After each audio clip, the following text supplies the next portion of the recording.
Yo les followers et sisters, moi c'est Berim aka Berimzer aka Black Dessinator. Bienvenue dans Custom Zer. Aujourd'hui nous sommes dans une édition spéciale et la édition galerie.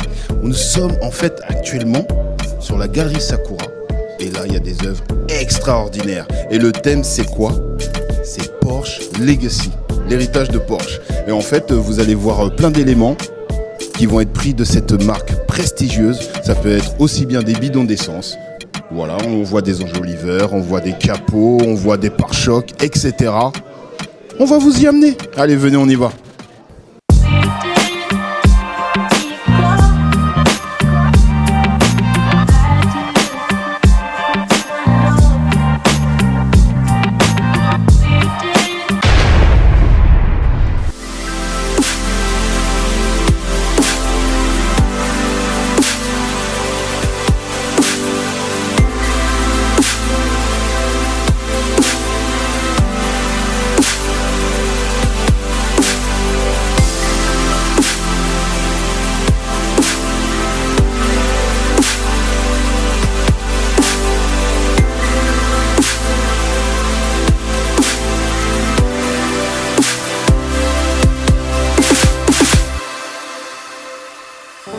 Salut l'équipe, on est en direct de la galerie Sakura qui fait actuellement l'exposition de Porsche Legacy. Et là, on a l'instigateur justement de cette exposition avec nous qui s'appelle JB. Vous l'avez déjà vu dans les précédentes émissions. Comment vas-tu JB? Salut Berim, ça va et toi? Ça va très bien. Bah justement, est-ce que tu peux nous expliquer comment s'est passée en fait la collaboration avec cette prestigieuse marque qui est Porsche? Alors c'est un peu une longue histoire, parce que l'idée de cette expo, elle remonte à peu près à 1 an. C'est la galerie Sakura qui a contacté Porsche pour leur proposer de monter une exposition, mais pour une raison particulière, c'est parce qu'en 2023, c'était les 75 ans de la marque et les 60 ans de la 911, qui est un modèle un peu, le modèle emblématique et iconique de la marque.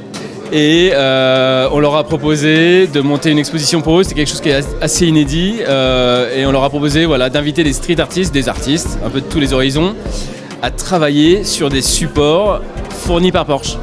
Quand je dis support, il y a des supports type carrosserie, pièces de moteur, accessoires, voilà. Donc Porsche a mis à notre disposition une centaine de pièces, et ensuite toutes ces pièces, on les a données à des artistes qu'on a sélectionnés à travers le monde, et on leur a dit vous avez carte blanche pour travailler sur ces supports un peu originaux. L'initiative est super, et justement en parlant des artistes, est-ce qu'il n'y a que des artistes français ou bien c'est vraiment des artistes internationaux aussi qui ont été convoqués pour cette expo? Alors sur l'expo il y a une centaine d'artistes, enfin il y en a 101 exactement, voilà. Je pourrais pas dire combien de français, mais la grande majorité à 80% on va dire est français, et l'autre partie est européenne, les autres artistes sont européens. On n'a volontairement pas choisi d'artistes trop loin parce que les pièces étaient pour la plupart volumineuses, lourdes, et du coup en termes de logistique, contacter des artistes américains avec lesquels on avait déjà travaillé, c'était un peu compliqué. Est-ce qu'il y aura d'autres expositions aussi prestigieuses que celle-ci dans les semaines à venir, dans les jours à venir ou bien dans les prochains mois? Alors, non. C'est pas prévu, je suis désolé, j'aurais aimé dire oui. Déjà, on s'est tellement investi sur cette expo avec Porsche que on va la faire, l'expo se termine le 28 octobre, on est au 28 rue Mellet dans le 3e. On va prendre le temps de digérer, d'accueillir ensuite le public, parce que c'est une exposition qui est en entrée libre, c'est gratuit, c'est du mardi au samedi, 11h à 19h, voilà. Et puis maintenant que tout ça s'est mis en place, on va réfléchir sur d'autres projets, on en a plein, mais pour le moment on communique pas dessus. Okay. Désolé, t'as pas de scoop. J'aurais bien aimé avoir un petit scoop, juste pour moi. Oh. En tout cas, merci beaucoup d'avoir répondu à nos questions et on va profiter de cette superbe exposition et de ce superbe lieu et on va vous faire découvrir tout ça. Allez, à tout de suite.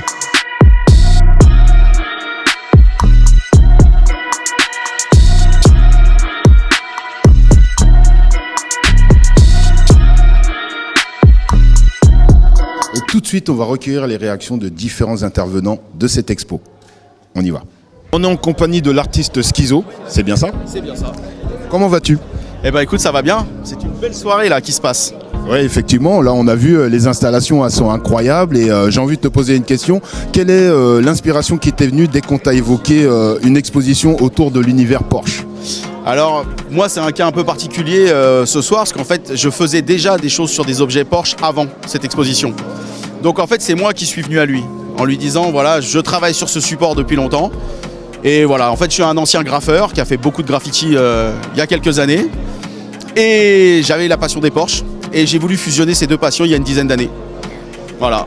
Et c'est ça qui a donné en fait l'œuvre que tu as réalisée. En bas, ouais, sont nées des années de passion et d'imagination liées à cette marque et au graffiti. Bah, merci beaucoup. Là, on vient de voir que en fait, c'était pas juste un one shot et c'est vraiment une passion. C'est deux vraies passions jumelées.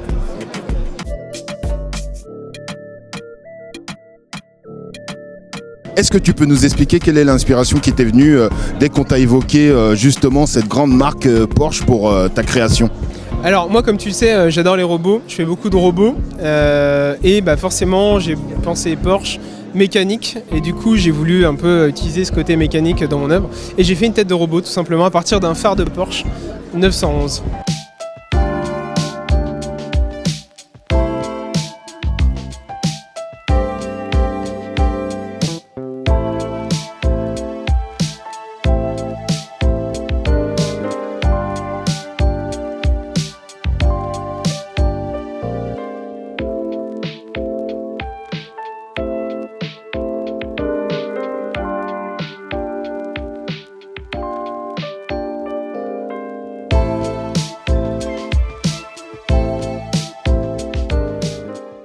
Nous sommes avec Bruno. Salut. Vous l'avez sûrement vu dans une précédente émission. C'est moi. Voilà. Je suis pas trop chiant, ça va. Non, ça va. Mais en tout cas, je kiffe ton look. T'as vu ça? Un petit coup d'œil sur son look. Je tiens à dire, c'est Tanguy Michel, c'est un créateur, designer, j'allais dire parisien, non, il est français au moins. Et voilà, il m'a habillé en astronaute. C'est trop bien, je suis trop content. En tout cas, là, on est dans ton univers. Ouais, carrément. Enfin, ça colle plus à Porsche qu'à mon univers, je me diras. Effectivement. Bah justement, est-ce que tu peux nous parler de l'inspiration que tu as eue dès qu'on t'a évoqué en fait le thème de faire une exposition par rapport à Porsche? Alors en fait, moi, ce que je connaissais de Porsche, c'est des voitures de luxe, robustes, stylées, qui vont vite, genre dynamisme, etc. Et aussi des collaborations avec des artistes, parce que je suivais déjà des artistes qui avaient fait des collabs avec Porsche pour des customs de voitures, des trucs comme ça, c'était trop bien, comme par exemple Vex. Du coup, en fait, comme j'ai dit, solidité, rigidité, dynamisme, luxe, rapidité, moi j'ai fait quelque chose qui n'a rien à voir. C'est-à-dire, c'est mou, c'est plein de couleurs, c'est explosif en couleurs avec des taches, ça dégouline. C'est tout flasque, tout mou quoi. Le nom de l'œuvre c'est est-ce que c'est dur ou c'est mou? Parce que justement la carrosserie c'est dur, mais mon œuvre est molle. Ok, d'accord. Voilà. Et puis moi je suis un peu mou aussi des fois. Eh ben, merci pour cette explication. Bah de rien. Bah vous avez vu, on est entre le dur et le mou. Je sais pas, on vous laisse faire Demi-molle. Non, faut que tu coupes. couper.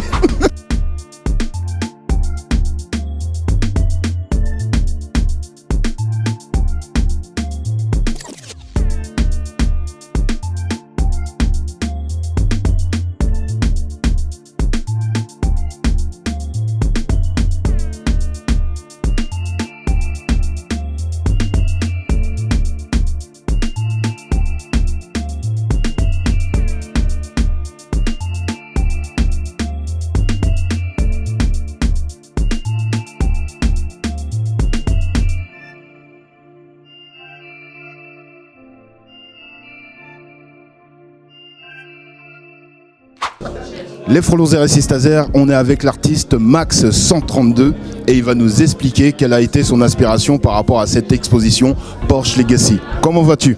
Ça va bien, on est là, bonne ambiance, la galerie Sakura, tout se passe bien, on a plein de potes qui sont venus nous voir, tout ça.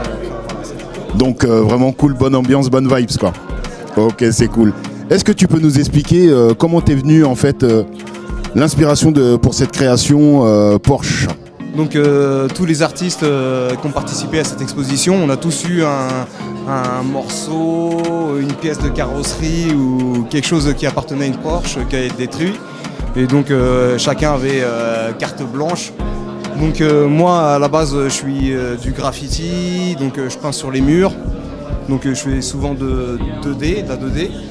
Et donc au début je pensais faire quelque chose peindre dessus. Et après j'ai vu la pièce qui était vraiment brute, c'était un bout de carrosserie. Je me suis dit je vais aller pousser un peu le truc un peu plus loin. Et je vais essayer de faire quelque chose en volume puisque justement elle avait vraiment une belle forme, la forme du design de Porsche là, il est coupé, donc il y avait quelque chose de dynamique. Et donc au lieu de faire de la 2D, du à plat comme je fais en général sur le mur, bah, j'ai créé une forme en 3D, donc j'ai sculpté l'explosion. Ensuite j'ai fait un moule, j'ai coulé de la résine, un travail de plexi pour garder la transparence. Ensuite j'ai peint dessus, enfin il y a tout un travail d'électricité. Après j'ai mon pote aussi qui m'a aidé là parce qu'il y avait des notions que j'avais pas et donc j'ai appris des nouvelles techniques. Et voilà, donc vraiment ça a été au feeling, ça s'est fait au fur et à mesure. Dès que je me suis parti dans l'idée du volume, je me suis laissé embarquer quoi. Merci d'avoir répondu à notre question. En tout cas, ton œuvre, elle est vraiment magnifique et super créative. L'effet 3D, je kiffe. Je kiffe grave. Merci à toi. Ok, bah merci beaucoup, merci à vous. Donc je vous dis OneMax132 sur Insta, mais sinon c'est Max132. Vous avez capté la famille.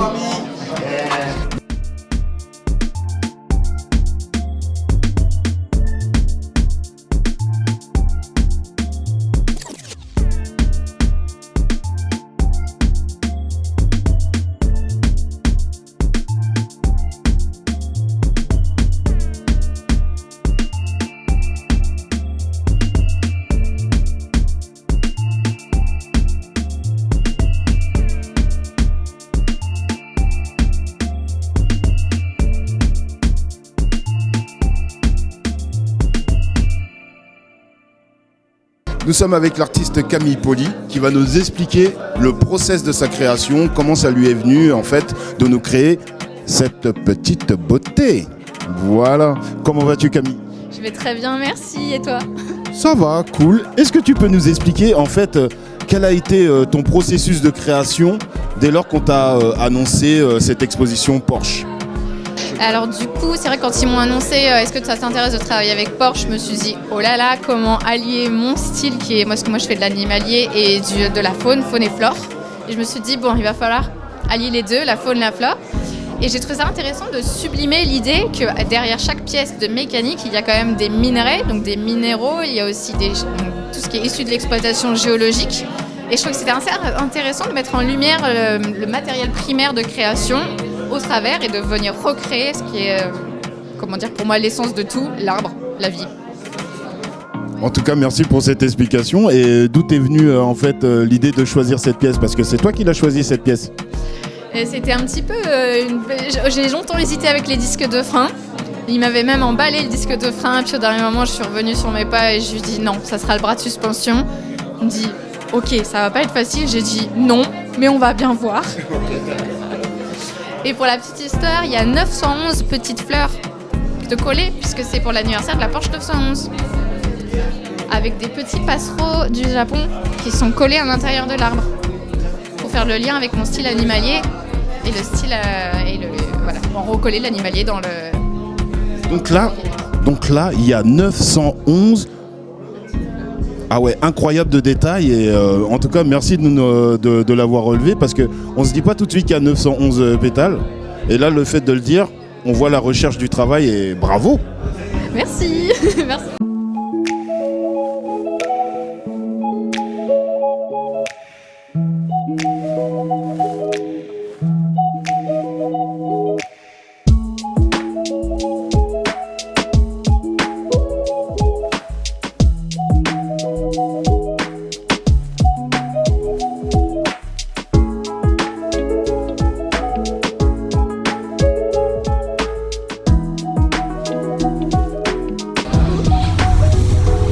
Et là les Frolosers et Sistazers, on se retrouve pour le tips du jour. C'est parti. Salut l'équipe, on est aujourd'hui ensemble pour un tuto. Comment réaliser un pochoir sur des sneakers? C'est une question qui revient régulièrement et je suis là pour vous aider. J'importe tout d'abord l'image dont j'ai besoin, ici le logo Vibes TV, dans le logiciel de ma machine de découpe pour pouvoir régler la taille ou la forme et je l'envoie directement à la machine pour qu'elle puisse le couper. Ensuite, j'enlève simplement toutes les parties dont j'ai pas besoin. Là, ce sera le lettrage et l'encadrement, c'est ce qui va apparaître sur la chaussure. Mais attention, je vous vois venir, avant de commencer à peindre, il y a une étape très importante, voire la plus importante. Nettoyer la chaussure. Avec un peu d'acétone et un coton pour enlever le vernis qu'il y a sur les chaussures. Ensuite, je prends un adhésif de transfert pour pouvoir prendre mon pochoir et le mettre directement sur la basket. Comme ça, il est posé parfaitement et je n'ai aucun souci. Si vous avez un petit pistolet à chaleur pour vous aider, ça permet à l'adhésif de beaucoup mieux coller et il ne bougera plus.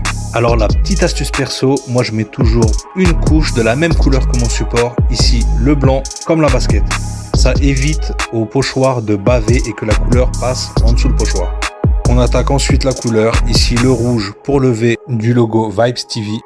Après 2-3 couches, ça donne ceci. Et on enchaîne directement sur le noir pour tout le reste du logo, donc l'encadrement et le lettrage. Donc là, je fais la première couche sur une chaussure, je ferai pareil sur la seconde, et on répète ça 2 ou 3 fois, histoire d'avoir une couleur bien opaque et surtout bien homogène. Donc là, je vais vous passer les étapes, mais après 2-3 couches, voici le résultat. Merci à tous d'avoir suivi ce tuto, j'espère que ça vous a plu et que vous avez appris des choses, et je vous dis à bientôt. On se dit à très bientôt. Ciao les frolosers et sistazers. Comme on dit chez moi, FCB, fais ça bien et on reste connecté. Bien sûr.